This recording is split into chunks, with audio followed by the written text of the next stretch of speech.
All right, everyone, it is 2 o'clock. So I'll give some people a couple more minutes to join, but I'll go ahead and introduce myself. My name is Emily. I'll be doing these nutrition Zooms each Tuesday at 2 p.m. for you guys. If you haven't already, please type your first and last name in the chat box so that I can take attendance and you guys can earn those points. And that would be great. So in a minute here, I'll start sharing my screen and we'll get going with our first session.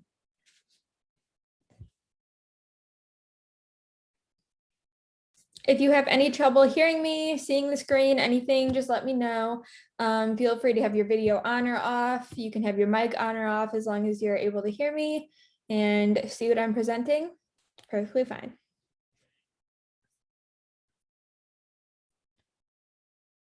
All right, I'm going to go ahead and share my screen.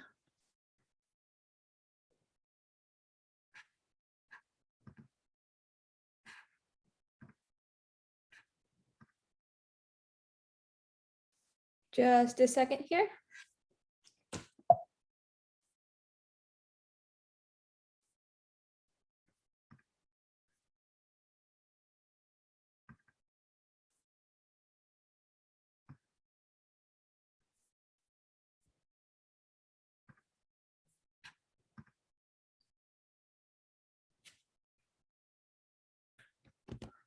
All right, sorry guys, just 1 second.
Thank you guys for being patient. Just 1 second here.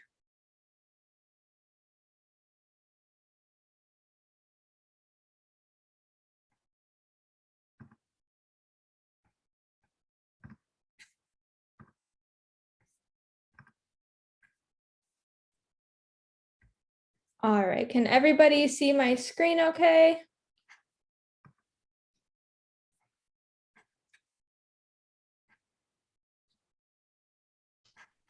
Yes. Yes. Awesome, thank you guys.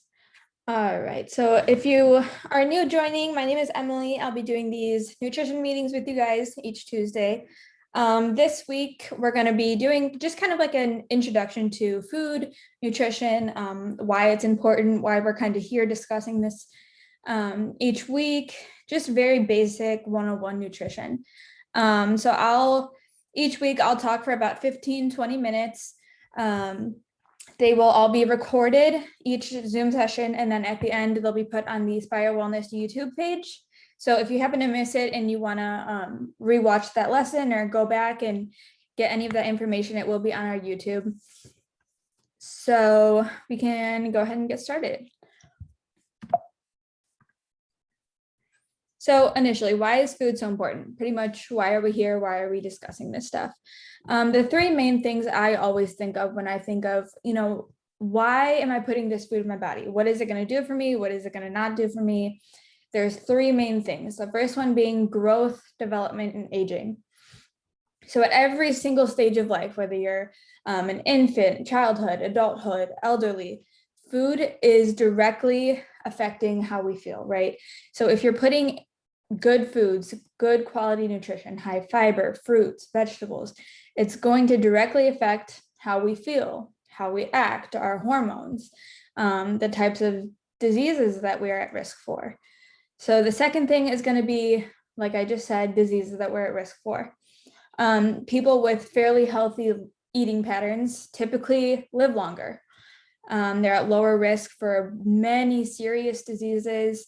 And eating this type of diet, whether it be high in fiber, fruits, vegetables, quality protein, complex carbohydrates, healthy fats, right? All of that on a consistent basis can help prevent many of these different conditions or complications. And lastly, why we're here is food directly affects your energy, your hormones. So eating a diet particularly high in fiber, vegetables, fruits, healthy fats directly affects your hormone levels, your skin, your bones, your muscles. All of those things are directly related to the food choices that we make each day. All right, so this one's just kind of to get us talking out loud. So if you'd like to unmute yourself or type in the chat box, either one is completely fine. So are you eating enough fruits and veggies? So according to the American Heart Association, they would like Americans to eat 4 to 5 servings of fruit and 4 to 5 servings of vegetables each day. Now, typically in Americans, that is not met by many adults at all. But I'm just kind of curious as to whether you guys think that you meet this requirement, you almost meet it, or you definitely don't meet it at all. So if anyone would like to talk or type in the chat.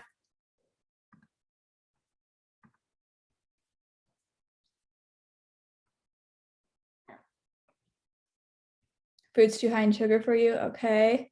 Close, but probably short, almost meet it. Okay, that's awesome. Yeah, so when it comes to fruit and sugars, there is a fine line between the fructose that's in fruit and the fructose that's in, say, processed candy or refined sugars. And it is important to watch each of those, but to get an abundance of sugar in solely fruit alone, it's not very common. There's not really going to be enough sugar in just fruit to have any serious health conditions if you're already healthy as it is. I definitely don't. Okay. Your 2-year-old gets his daily servings. That's awesome. Almost meet it. Definitely yes with fruit. Yeah, typically people find it easier to get in their fruit servings in comparison to veggies. But yeah, that's awesome. All right, we're going to move on here. So these are just basic dietary guidelines for what we should focus on trying to add more of in our daily diets, right? So on a consistent basis, day after day. Vegetables of all types, but particularly dark leafy greens, right? So spinach, kale, broccoli, those high fiber dark greens is really, really going to be a nutrient dense option for you each day. Fruits, grains, particularly whole grains, dairy, quality proteins, right?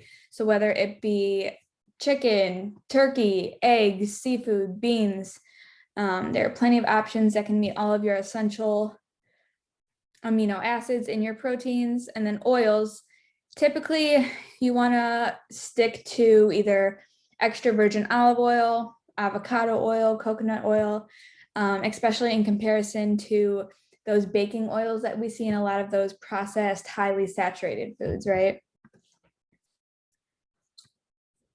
And then right here is just part of the dietary guidelines for what we should limit, right? So it's those added sugars. That's not counting the sugars in fruit. It's things like candy, fruit juices, refined carbs, things like that. Saturated fat, we want to limit to, especially starting at age 2, right? So less than 10% of our daily calories should be from saturated fat, so not much at all. Sodium, we want to definitely limit that under, I would say, under 2,000 milligrams per day. And then alcoholic beverages, we would also try to limit. So this is just a basic overview of the 6 essential nutrients. So there's protein, carbs, fats, vitamins, minerals, and water. Let's see if I can shorten this. Okay, there we go. So these are just kind of a very, very basic overview. We're not going to go into depth of, the amount of protein, carbs, fats that we need each day, but just kind of what they do for our body, why they're important, and different sources that you can take to get a higher amount of these essential nutrients. So protein, why do we need protein? Protein is kind of like the building block of nutrients in our body. So it helps to build and repair muscles, bones, helps to repair hormones and enzymes. So we don't just need protein, if we're on a consistent workout plan, right? We need protein every day to sustain our lives. Some examples of high quality of protein that has, all of the essential amino acids is going to be chicken, fish, eggs, soy products, tofu, certain beans, a limited amount of red meat, but things like that is really going to help boost your protein intake throughout the day. Moving on to carbs, this has a really bad rap, right? You always hear these fad diets of no carb diet or watch your carbs. You can't have any carbs if you want to be healthy. You're going to hear this from me a lot. I am very much so anti-diet. I think I support the theory that we need carbs. Carbs are not a bad thing in any way, shape, or form. Carbs are your body's main source of energy and fuel, right? They help fuel your brain, your kidney, your heart, your muscles, your central nervous system. We need carbs in order to survive. So they're not, the devil like diet culture makes it out to be.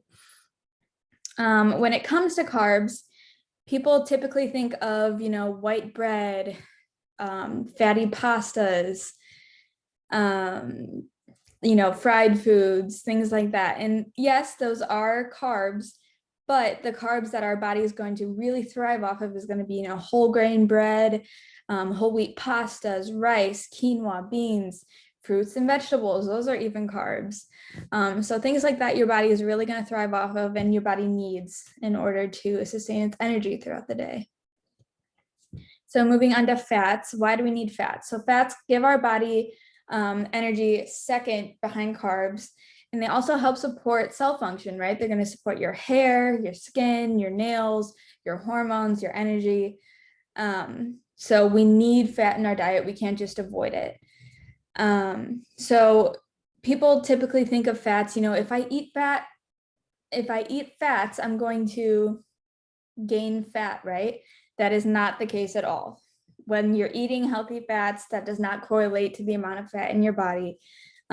Your body needs those fats in order to regulate your hormones, your energy balance, your enzymes, things like that. So some examples of those healthy fats are going to be the unsaturated fats, right?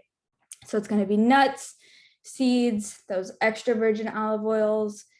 I was talking about avocado oil, coconut oil.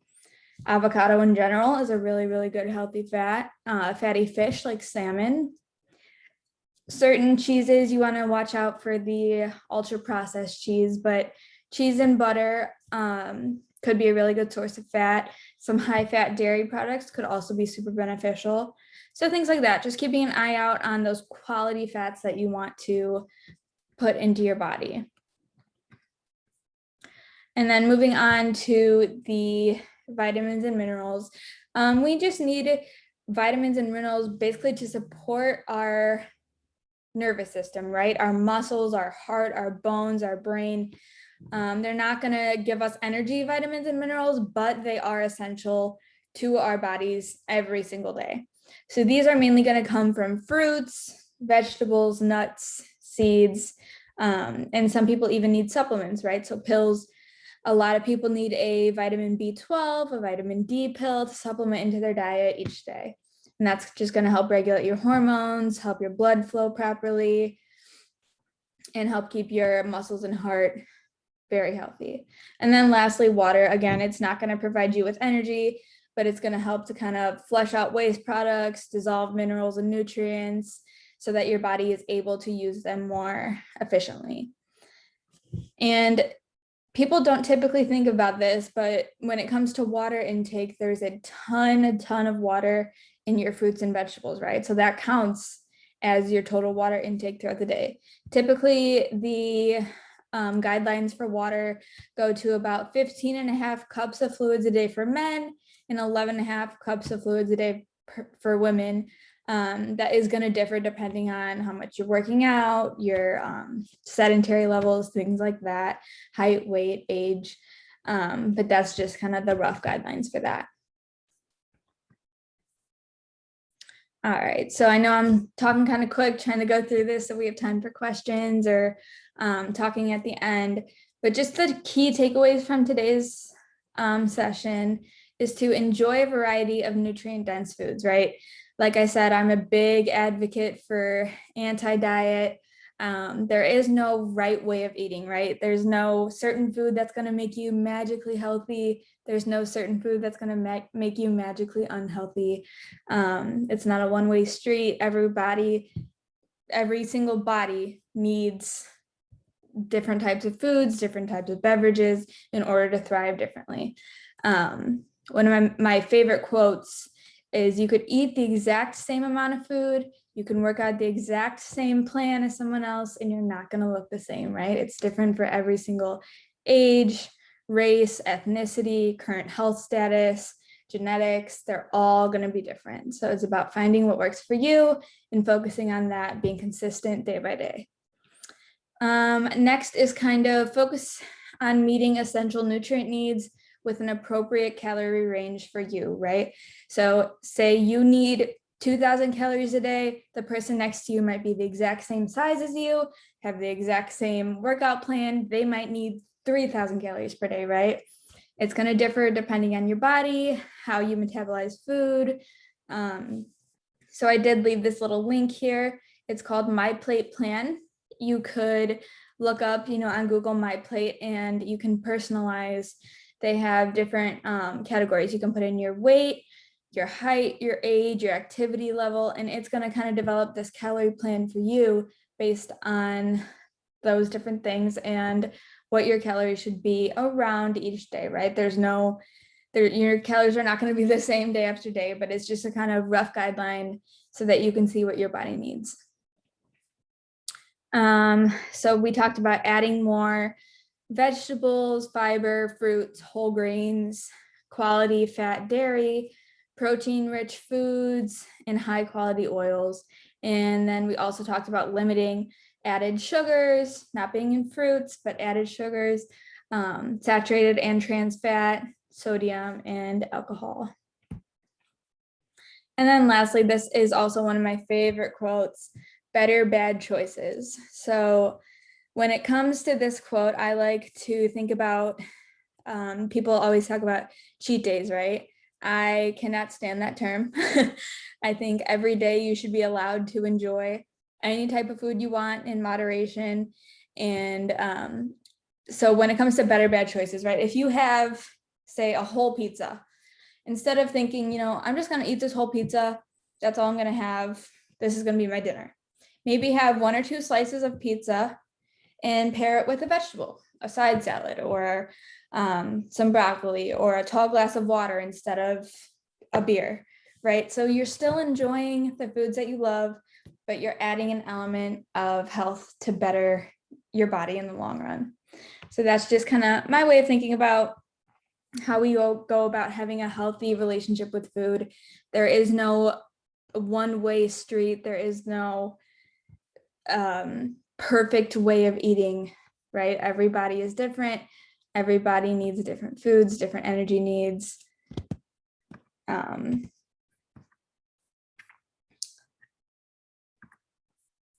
So that, oh, sorry, I thought I lost you guys. So yeah, that was the first session for today. I went a little bit over on time. We're right on 20 minutes now, But we have about 10 more minutes left. If anyone has questions or comments, or would just like to have a conversation with someone else, I would be glad to listen and talk with anybody.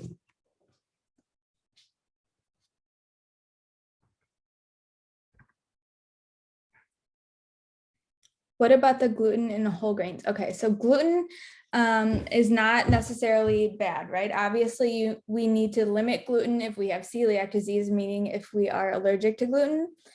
But if you're just the typical body and you're not allergic to any gluten, we don't really need to be on a super watchful lookout for it, right?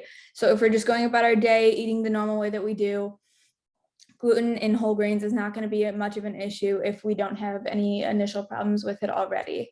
I know it's another one of those fad things, gluten-free this, gluten-free that, which yes, that can be very beneficial if you do have celiac disease.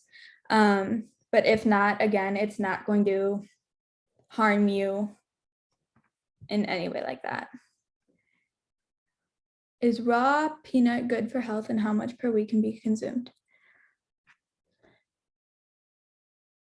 So I'm assuming that meant raw peanut butter, is that right?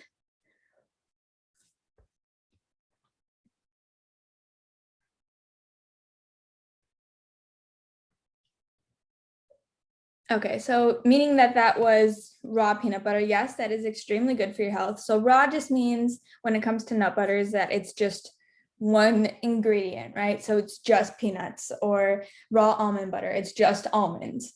So yes, that's a really, really good healthy fat. That's going to be amazing for your hormones. It's going to help keep you full.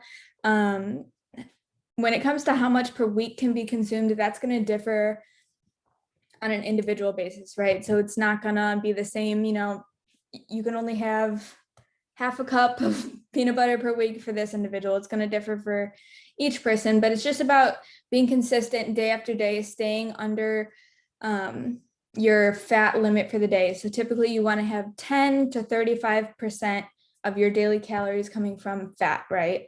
And you want less than 10 from saturated fat. So if you have the serving size of peanut butter, which is typically 2 tablespoons, and you keep that per day, that is not going to be an issue to you whatsoever. If you're going over that over and over, peanut butter is typically high in calories. It is higher in fat. So that can kind of raise your calories without you really noticing just by that one little tablespoon, right? But if you're sticking to the serving size and you're being mindful, it's not going to be an issue, especially since it's raw. It doesn't have those added oils and sugars. Can you eat too many fruits and veggies? It's going to be really, really difficult to eat too many fruits and veggies, right?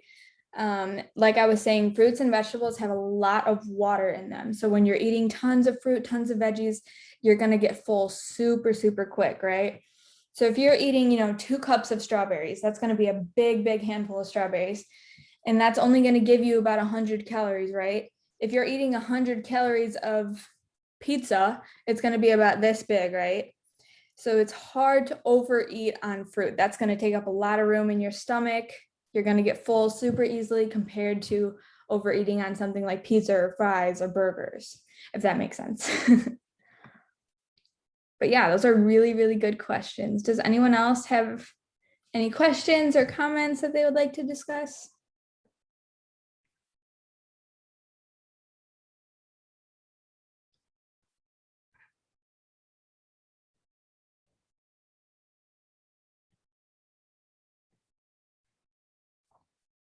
Did you guys like today's little introduction topic? Was there anything that you would recommend we change for next time, or we add, or we take away?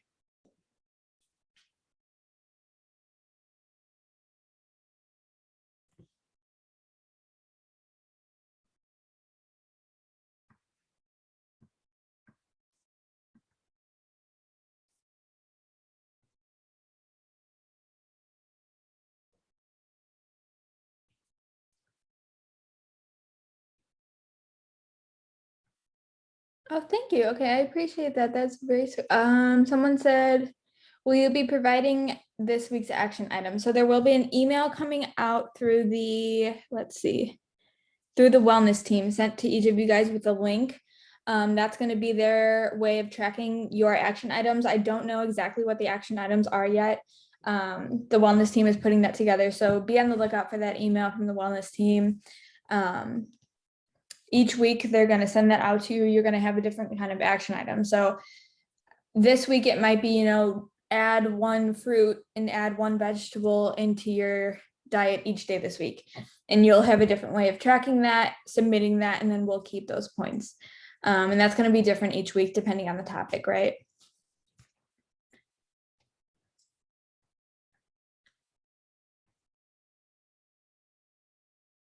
I don't think that there will be a handout of the screenshots, but I recorded this whole session. This recording will be on the Spire Wellness YouTube account. So if you just look up Spire Wellness on YouTube, this whole video will come up with the PowerPoint slides, and you'll be able to hear and see everything that we discussed today.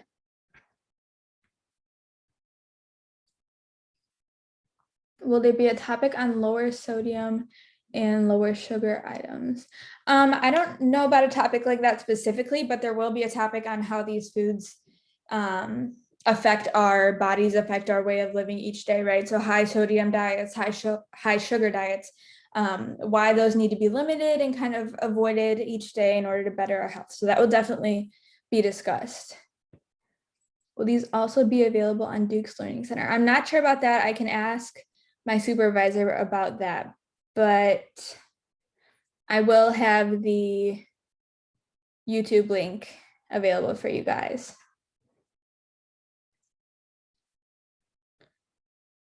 All right, well, if you haven't already, go ahead and type your name in the chat box. I'll be sure to take attendance for everyone.